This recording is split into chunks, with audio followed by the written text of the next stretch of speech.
조선 최악의 왕을 뽑을 때 항상 빠지지 않는 이름 선조. 백성을 버리고 도망간 런조라는 멸칭으로도 유명하죠. 특히 이순신 장군을 질투해 죽음으로 몰아간 왕으로 기억되고 있습니다.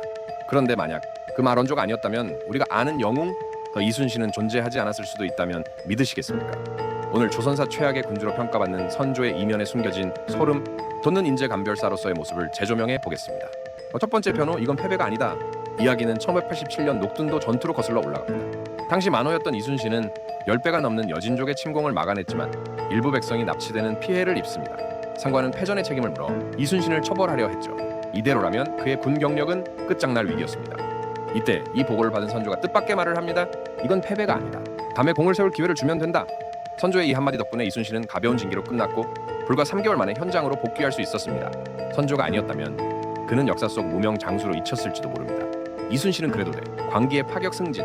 이때부터 선조의 이순신 편에는 거의 광기 수준으로 폭주하기 시작합니다. 선조는 정급 형암이던 이순신을 무려 10계급이나 올려 병마절도사로 임명하려다 신하들의 격렬한 반대로 무산됩니다. 그러자 선조는 꾀를 냅니다. 한 번에 안 돼? 그럼 하나씩 올리지 뭐.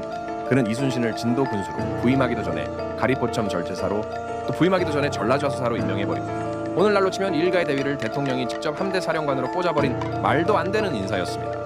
당연히 조정은 발칵 뒤집혔습니다. 경력도 없는 자에게 어찌 수군의 중책을 맡기냐는 상소가 빗발쳤죠. 하지만 선조의 대답은 한결같았습니다. 딴 놈은 안 되는데 이순신이잖아. 이순신은 그래도 돼. 선조가 발굴한 어벤져스, 인재풀 선조의 이런 픽은 이순신에게만 국한된 것이 아니었습니다.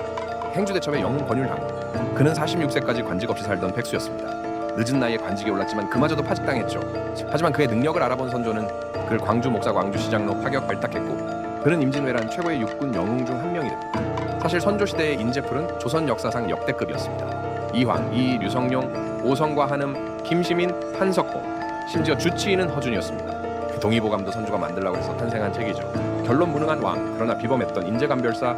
물론 선조가 왕으로서 비판받을 점이 많다는 사실은 변하지 않습니다. 특히 이순신 장군을 향한 그의 질투와 의심은 용서받기 힘든 과오입니다. 하지만 적어도 사람을 보는 눈, 용인술 하나만큼은 비범했던 군주라는 평가를 외면할 수는 없습니다. 그가 아니었다면 수많은 인재들이 역사의 뒤향일로 사라졌을 것이고 임진왜란의 결과는 우리가 아는 것과 크게 달라졌을지도 모릅니다. 런조라는 오명 뒤에 숨겨진 인재를 알아보고 파격적으로 기용했던 선조의 또 다른 모습, 여러분은 어떻게 생각하십니까?